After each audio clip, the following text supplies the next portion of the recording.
네, 말씀을 전하도록 하겠습니다. 우리 앞을 보시고 우리 말씀의 제목을 같이 한번 읽겠습니다.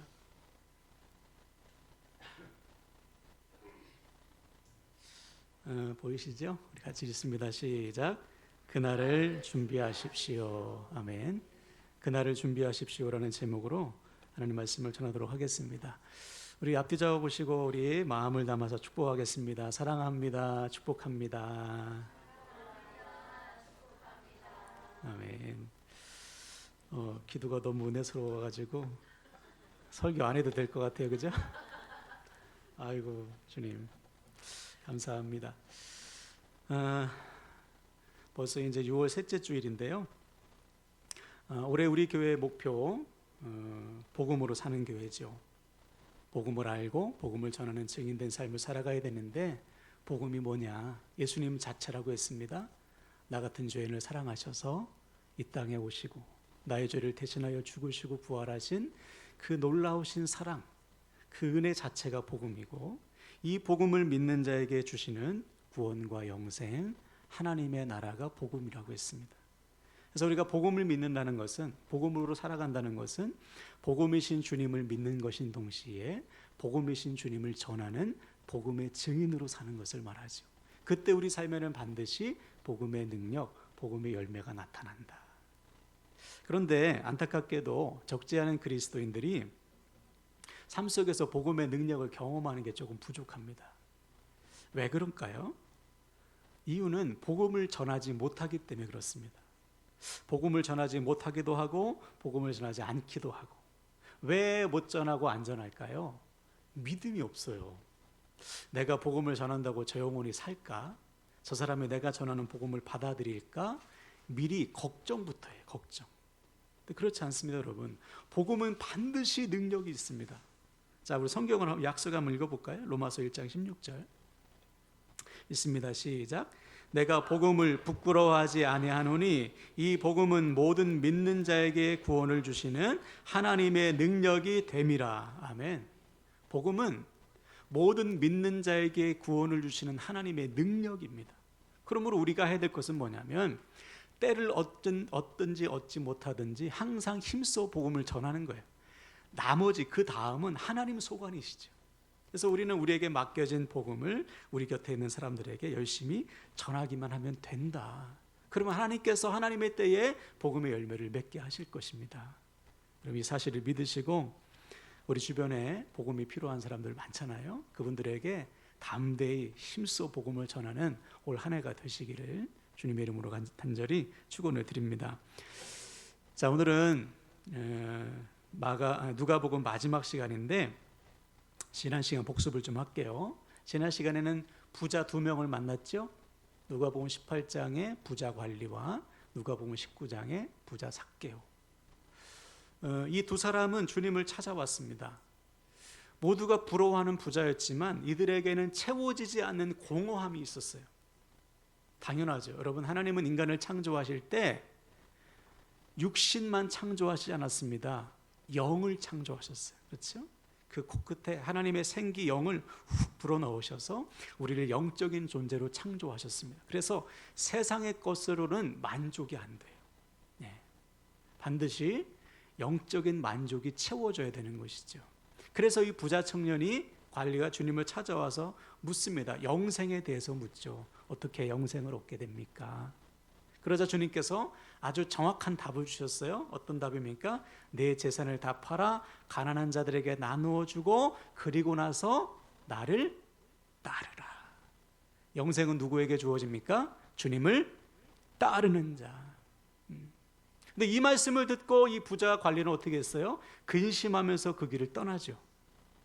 영생이 아닌 무엇을 택했습니까? 재물을 택했어요. 왜 그랬을까요?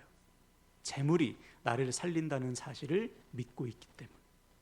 주님이 아닌 눈에 보이는 물질이 나를 살게 하지. 이 믿음이 있었기 때문에 자기 믿음대로 영생이 아닌 재물을 택한 거예요. 그래서 주님을 말씀하신 겁니다. 너 보니까 재물에 대한 미련과 집착이 가득하다. 그것 가지고는 나를 따를 수 없어. 모든 것을 미련 없이 다 버리고 나를 따르라. 그러면 하늘에서 보화가 너에게 임할 거야. 근데 이 사람은 결국 뭘 선택했어요? 주님이 아닌 재물을 선택했죠. 삶의 우선순위가 바뀌지 않았어요. 결국 영생과는 거리가 먼 인생이 되었다. 반면에 삭개오는 어떻게 했습니까? 변했습니다. 주님을 만나자마자 완전히 바뀌었어요. 모두가 손가락질하는, 죄인 취급하는, 자기를 찾아오셔가지고 삭개오야 내려와라, 자기의 이름을 부르는 순간 그 하나님의 사랑에 고꾸라지는 거예요. 그래서 주님을 자기 집으로 모시고 많은 대화를 나눴을 것입니다. 그리고 나서 어떻게 바뀌었습니까? 내 소유의 절반을 가난한 자에게 나누어주고 지금까지 누구 것을 속여 빼앗은 것이 있다면 4배씩 받겠습니다. 삶의 우선순위가 바뀌었어요. 왜? 하나님의 사랑 안에서 거듭났어요. 이처럼 예수 그리스도를 만난 사람은 반드시 바뀝니다. 삶의 우선순위가 바뀌어요. 왜? 무엇과도 바꿀 수 없는 구원을 받았기 때문이고, 이제 나는 죽고 누가 사십니까? 내 안에 주님이 사시는 삶으로 거듭났기 때문에 삶의 우선순위가 바뀐다. 그러니 삶이 변하죠. 그래서 우리 결단했습니다, 여러분. 주님이 내 삶의 우선순위. 그렇죠? 어떤 것도 그 자리를 뺏겨서는 안 돼. 모든 삶의 분야에서 하나님 우선의 삶을 선포하셔서 하나님께서 이끄시는 인생, 일평생 구원의 복을 누리고 하나님의 일에 쓰임받는 저와 여러분 되시기를 주님의 이름으로 간절히 축원을 드립니다. 아멘. 자, 오늘은 누가의 마지막 시간인데요. 먼저 34절을 보겠습니다. 34절 제가 읽겠습니다. 너희는 스스로 조심해라. 그렇지 않으면 방탕함과 술 취함과 생활의 염려로 마음이 둔하여지고 뜻밖의 그날이 덕과 같이 너희에게 임하리라. 아멘. 자, 오늘 주제는 조금 무거운데 조금 무서운 말씀이기 때문에 더 집중을 좀 하셨으면 좋겠어요. 주님은 오늘 누가를 통해서 우리에게 그날에 대해서 말씀하십니다. 그날이 온다. 그날이 어떤 날일까요? 심판의 날, 재림의 날. 우리 자신이 하나님 앞에 서서 우리의 삶을 결산하고 셈할 그날이 온다. 근데 그날이 어떻게 오는가? 덫과 같이 임한다. 덫 보셨습니까, 여러분? 산에 다니면서 짐승들이 덫이 있는지 모르잖아요. 근데 갑자기 예기치 못한 때 덫에 탁 걸리지 않습니까? 주님의 나라도, 주님의 재림도 그렇게 온다. 내가 전혀 예기치 못한, 전혀 생각지 못한 때에 그날이 온다. 실제로 주님은 재림의 날에 대해서 언제 올지 알려주시지 않았어요. 그렇죠? 반드시 그날은 오는데 그날이 언제, 몇 날, 며칠인지는 안 알려주셨습니다. 전에도 잠깐 말씀드렸는데 1992년 10월 28일 무슨 날인지 아세요? 1992년 10월 28일 제 고등학교 수학여행 둘째 날입니다. 근데 그날이 그 유명한 휴거가 일어난다는 날이었어요. 네. 다미선교회 이름이 이장님이라는 자칭 목사가 다미선교회를 조직해서 계산을 한 거예요. 성경을 보고서 재림이 언제 일어날까? 그래서 계산한 것이 1992년 10월 28일입니다. 그래서 많은 사람들이 직장 때려치고 학교 때려치고 재산 다 팔아서 바치면서 흰옷 입고 준비했다고요, 그날을. 근데 휴거가 일어나지 않았죠. 휴거가 뭐예요? 주님이 오실 때 공중으로 우리가 들려 올려지는 것, 휴거인데 그것을 굳게 믿고 그날 주님이 재림하시겠지, 우리는 휴거되겠지 믿었는데 아무런 일도 일어나지 않았어요. 결국 이장님 목사는 사기로 구속됐습니다. 여러분, 주님께서 이 땅에 오시는 날은 우리가 계산할 수 없어요. 또 뭐 신천지처럼 몇 명에 채워지면 온다, 그것도 다 거짓말입니다. 우리 인간의 생각으로 계산할 수 없습니다. 오직 그날은 누구만 아셔요? 하나님만 아셔요. 주님도 몰라, 예수님 자신도 몰라, 하나님만 아시는 거예요. 그래서 주님은 이렇게 말씀하셨죠. 우리 읽어볼까요? 사도행전 1장 7절. 자, 앞으로 보겠습니다. 시작. 이르시되 때와 시기는 아버지께서 자기의 권한에 두셨으니 너희가 알 바 아니요. 재밌죠? 알려고 하지 마라. 그 때가 언제인지, 재림의 날이 언제인지, 심판의 날이 언제인지 계산하지 마라. 알려고 하지 마. 대신 뭐 하라는 거예요? 반드시 오니까 준비해라. 네 삶이 주님 앞에서 결산될 그날이 네 혼자 다른 사람이 아닌 독대하며 하나님을 만날 그날이 반드시 온다. 그래서 오늘 35절 보십시오. 이 날은 온 지구상에 거하는 모든 사람에게 이 말이라. 그렇죠. 누구도 이 심판을 벗어날 수 없다. 누구에게든지 이 심판의 날이 온다. 여러분 이 말씀 듣고 어떠셔요? 실감이 좀 나십니까? 별로 실감이 안 나. 왜? 주님이 이제까지 안 오셨잖아요. 그렇죠. 올해가 2025년인데 2025년 지나도록 안 왔어요. 주님이. 또 주님 앞에 설 날이 좀 남아있다고 생각합니다. 우리 중고청 자녀들은 더 그렇겠죠. 한참 남았다고 생각하겠죠. 그래서 지난 한 주간을 여러분 돌아보십시오. 매일을 살아가면서 주님 앞에 설 그날을 생각하며 사셨습니까? 내가 오늘도 주님 앞에 서서 내 삶을 결산할지 몰라. 그날을 준비해야지. 그런 마음으로 하루하루를 사셨냐 말이에요. 아니면 그날이 언젠지도 모르고 올지도 모르고 그냥 오늘 하루 살기 바빠. 만약 그러셨다면 오늘 주님의 말씀을 들어야 돼요. 이 날은 온 민족에게 반드시 이 말이라. 한 명도 빠짐없이 심판의 날을 맞이하게 될 것이다. 그래서 누가로 하여금 오늘 본문을 쓰게 하신 거예요. 그러므로 사랑하는 여러분 어떻게 해야 됩니까? 그날을 준비해야죠. 오늘 왜 우리에게 하루를 주셨습니까? 그날 준비해라. 왜 오늘 우리의 코끝에 호흡을 주셨습니까? 왜 생명을 주셨습니까? 너 그냥 살면 안 돼. 나만 날 준비하라고 오늘 다시 한번 기회를 주시는 거예요. 기회. 즉 매일의 삶이 주님 앞에 서서 우리의 삶을 결산할 그날을 준비하는 삶이 되어야 한다. 그럼 어떻게 준비할까 여러분? 첫 번째 질문. 어떻게 준비할까? 우리도 여러분 학교 직장 다 때려치고 여기서 합숙할까요? 흰옷 입고? 재미는 좀 있겠죠. 그죠? 재밌을 것 같지 않아요? 맨날 밥 해먹고 맨날 찬송하고. 표정 보니까 별로 재미없을 것 같아요. 저는 좀 재밌을 것 같아요. 며칠은. 근데 그것은 하나님의 뜻이 아니에요.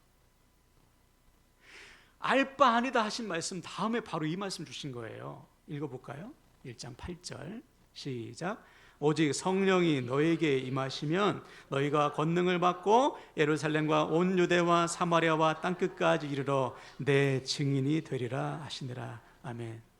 나가라는 거야. 야, 여기 모여있지 마. 모였으면 빨리 나가라. 나가서 나를 증거해라. 이게 우리가 주님께서 주님 앞에 서는 그날까지 해야 될 일입니다. 여기 모여가지고 흰옷 입고 준비하는 것이 아니고 내게 주어진 삶의 자리, 그 땅끝에서 구원의 주님, 부활의 주님, 생명의 복음을 전하는 증인된 삶을 사는 거예요. 그것이 그날을 준비하는 삶입니다. 그래서 어떤 분들은 교회를 주유소로 비유했더라고요. 여러분 우리가 왜 모였습니까? 오늘 흩어지기 위해서 모인 거예요. 잘 흩어지기 위해서. 한 주간 동안 살다가 여기 와가지고 다시 점검받고 다시 회복되고 다시 새로워져가지고 주님의 증인으로 힘 얻어가지고 마치 주유소에 차들이 모여가지고 주유한 다음에 다시 쌩쌩하게 밖으로 나아가듯이 오늘 함께 모여서 예배하고 교제하고 서로를 격려하고 다시 힘을 얻고 성령의 기름을 채워가지고 밖으로 나가는 거예요. 그래서 오늘 오라고 하신 거예요. 초대교회 성도들은 어떻게 했습니까? 매일 성전에 모여서 서로 예배하고 교제하고 서로를 격려했어요. 왜? 한 주간 또 세상에서 주님의 증인으로 잘 살라. 오늘 우리도 마찬가지. 오늘 예배하고 서로 교제하고 서로 격려하는 이유는 다시 세상에 나아가서 증인된 삶을 살아라. 그래서 주님 앞에 설 그날을 준비하며 살라는 것입니다. 오늘 우리의 삶이 그렇게 회복되길 바랍니다. 자, 그럼 두 번째 질문. 그럼 주님의 증인으로서 주님 앞에 설 그날을 준비하기 위해서는 어떻게 해야 할까?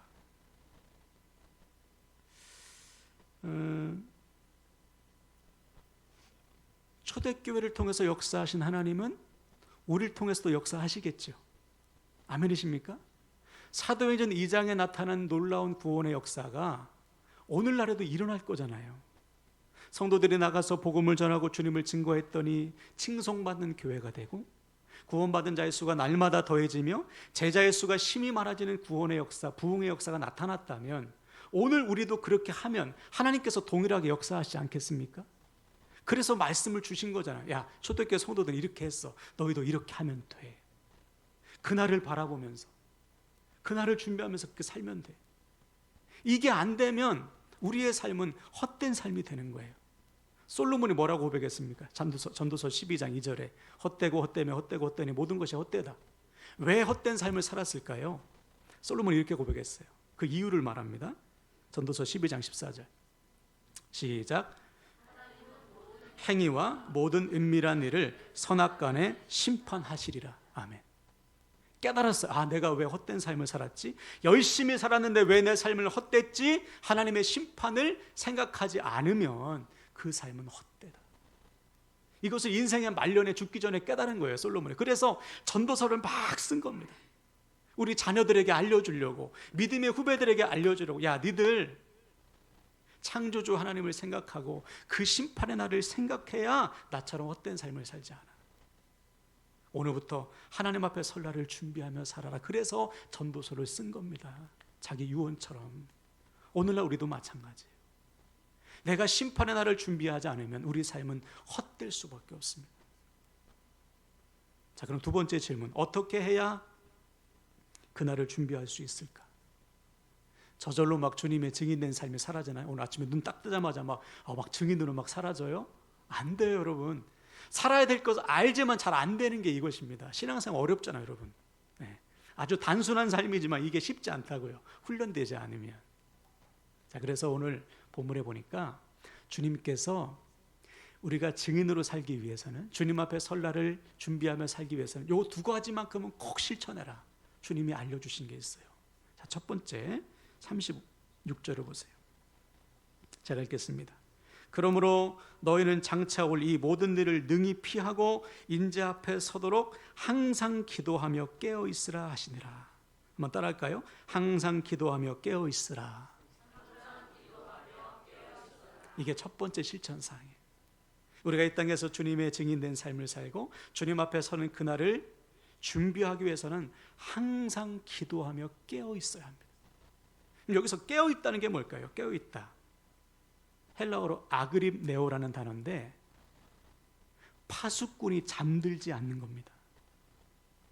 파수꾼이 뭐예요? 성벽에 탁 올라가가지고 적군이 들어오나 안 들어오나 감시하는 거지 않습니까? 왜 감시하죠? 누구를 위해서? 성 안에 있는 사람들을 위해서. 그래서 파수꾼은 잠자면 안 돼요. 우리 군대 다녀오신 분들 밤에 보초 서지 않습니까? 2명씩. 저도 9주 만에 제대했지만 보초 서봤어요. 훈련소 때. 네. 우리 6주 훈련했으니까 해봤습니다. 저도 해봤다고요.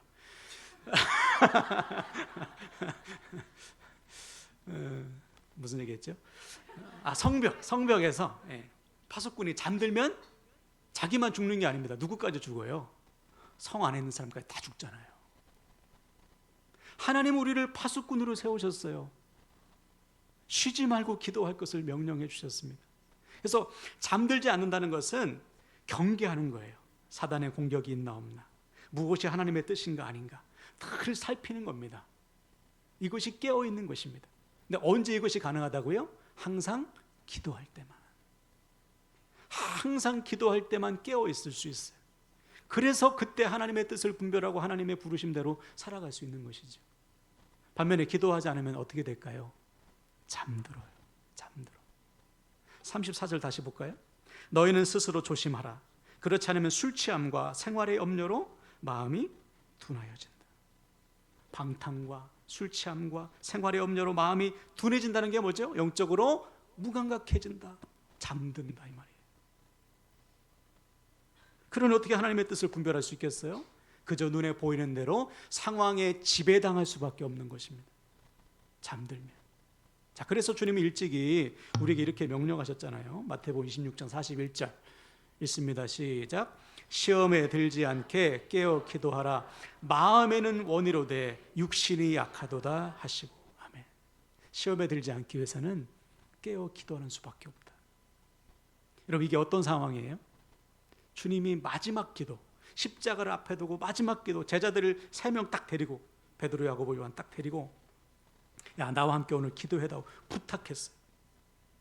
나 너무 두렵다. 십자가 앞에 두고 함께 기도해 주라. 주님이 제자들에게 부탁했다고요. 근데 제자들 어떻게 했습니까? 졸다가 자요. 그렇게 부탁했는데 결국 어떻게 됐죠? 주님이 잡히시자마자 다 도망가죠. 주님, 저는 절대 주님을 떠나지 않습니다. 장담했던 베드로도 주님을 부인했어요. 저주까지 했지 않습니까? 기도하지 않으니까 100% 시험에 들어 눈에 보이는 대로 확 상황에 눌려버리게 되는 것이죠. 우리도 똑같아요. 기도하지 않으면 목사라 해도 시험에 듭니다. 순간이요 시험에 드는 거예요.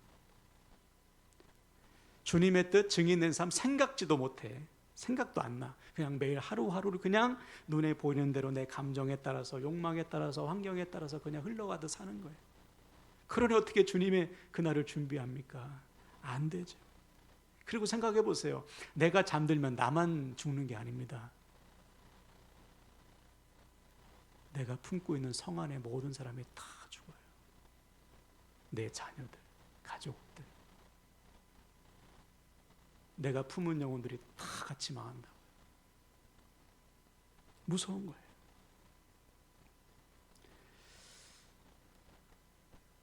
그래서 주님 말씀하신 겁니다. 마음에는 원이로되 육신이 약하다. 생각 갖고 안 된다. 힘을 내라는 거예요. 힘을. 아니 목사님 너무 바빠서요. 너무 피곤해서. 정신 차리세요. 시간 있을 때 먼저 떼어서 기도하고 체력 있을 때 먼저 기도해야지. 남는 체력 가지고 남는 시간 가지고 기도하려고 하니까 됩니까? 안 돼요.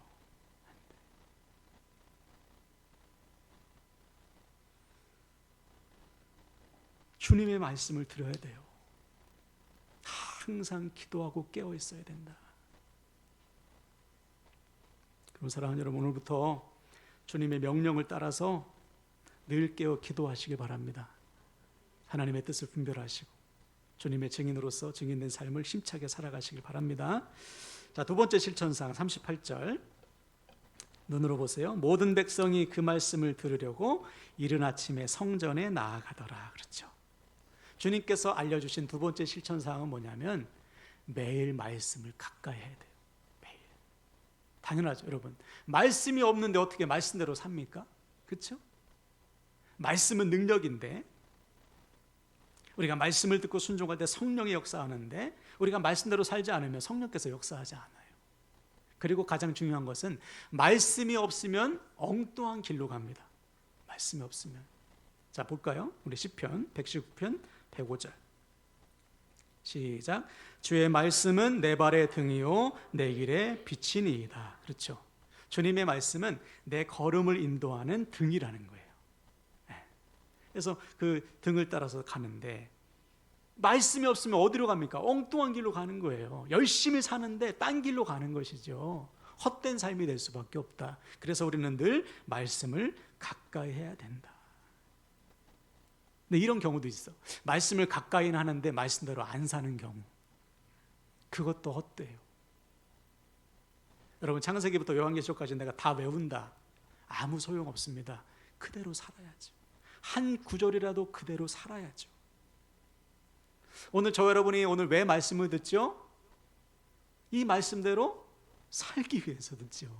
그렇죠? 아, 오늘 말씀 좋네 안 좋네. 오늘 말씀은 나하고 어울리네 안 어울리네 이게 따지는 것이 아니고 한 구절 들었으면 한 구절 사는 거예요.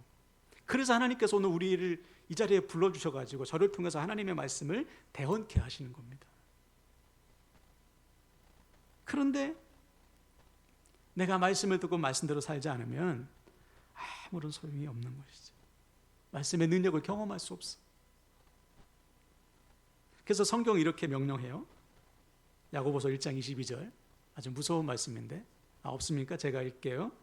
너희는 말씀을 행하는 자가 되고 듣기만 하여 자신을 속이는 자가 되지 말라. 야고보 1장 22절 너희는 말씀을 행하는 자가 되고 듣기만 하여 자신을 속이는 자가 되지 마라.